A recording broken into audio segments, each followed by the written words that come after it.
આપનો પરિચય? મારું નામ છે ઇમરાન ઇસ્માઇલ મેમન, સેક્રેટરી જનરલ હિન્દ સુરત. શું રજૂઆત એને અત્યારે આવે છે? થોડા દિવસ પહેલા આપણા નોન મુસ્લિમ ભાઈઓએ આવેદન પત્ર આપેલું કે મદ્રાસામાં ધાર્મિક શિક્ષણ બંધ કરી દેવામાં આવે એ દેશ માટે સારું નથી. તો જે મિસઅન્ડરસ્ટેન્ડિંગ છે, જો ગલતફહેમી છે, એને દૂર કરવા માટે અમે આવેદન પત્ર દેવા આવ્યા છે. મદ્રાસા શું છે એની હકીકત સામે આવે. અમારી માંગ એ છે મદ્રાસાને થવું જોઈએ પ્રોત્સાહિત કરો. તમે સરકારી ગ્રાન્ટ આપો. અમે તો ગુજરાતના મદ્રાસા સરકારી ગ્રાન્ટ લેતા નથી એટલે પોતાને ખર્ચે ચલાવીએ છીએ. મદ્રાસાને ખાલી હેરાન કરવામાં ના આવે, મદ્રાસાને પ્રોત્સાહન આપવામાં આવે, એની તાલીમની પ્રશંસા કરવામાં આવે કે મદ્રાસામાં આવું કઈ થતું નથી, કે આતંકવાદ કઈ ફેલાતું નથી. એની ટાઈમ મદ્રાસા દરવાજા ખોલાય છે. જયારે તમારે આવો અમારા લેસનમાં સબકમાં પાઠમાં બેસો, સાંભળો. ને 30 કેમેરા લાગેલા છે, બોડી બધું છે. બધા મદ્રાસા રજીસ્ટર છે, બધા સરકારની નિગાહમાં છે, ગુપ્ત એજન્સી છે, ઇન્ટેલિજન્સ છે. પછી તમારે શું જરૂરત છે ગલતફહેમી ઉભા કરવાની અને શક્તિની નિગાહથી જોવાની?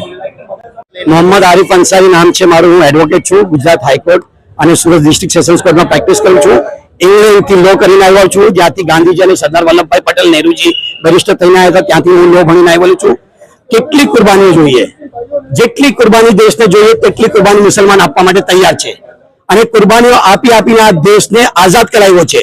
હજારો લાખો મુસલમાનોએ પોતાની જિંદગી પોતાની દાવ પર લગાવી દીધી અને આ દેશને આઝાદ કરાવ્યો છે.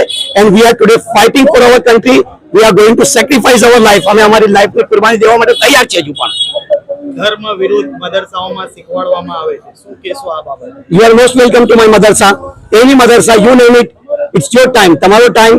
તમે મારા મિત્ર છો, તમે મારા ભાઈ છો. કોઈ પણ તંઝીમ દેશની અમારા મદરસામાં આવવા માંગે છે. અમારા ઇમામ સાહેબ, અમારા મોહતમીમ સાહેબ અહીંયા ઉભા છે. જે મદરસામાં તમે જ્યારે ઈચ્છો છો આવવા માટે, યુ આર મોસ્ટ વેલકમ. તમને અમે નાસ્તો કરાવીશું, તમે બતાવીશું અમે ત્યાં શું તાલીમ આપી રહ્યા છે. અત્યારે શું રજૂઆત કરવા માટે શા માટે આવું? આ જ બતાવવું છે અમારે કે અમે લોકો જે દેશ માટે કુરબાની આપી છે, અમારા ઉલમાએ, અમારા બુઝુર્ગોએ, અમારા વડીલોએ, અમારા જવાનોએ, અમારી મા બહેનોએ ગાંધીજી સાથે અને સરદાર વલ્લભભાઈ પટેલ નહેરુજી સાથે મળીને ખભાથી ખભા. મૌલાના અબુલ કલામ આઝાદ કોણ હતા? ભારતના પ્રથમ શિક્ષા મંત્રી કોણ હતા?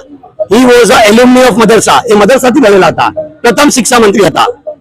અને પછી આજે આપણે કહીએ છીએ કે બોલો મદરસાઓ બંધ કરો, તો કેમ બંધ કરીએ? આ અમારો અધિકાર છે આર્ટિકલ 25, 26 અને 29 ની અંદર. અને we are using our fundamental rights only.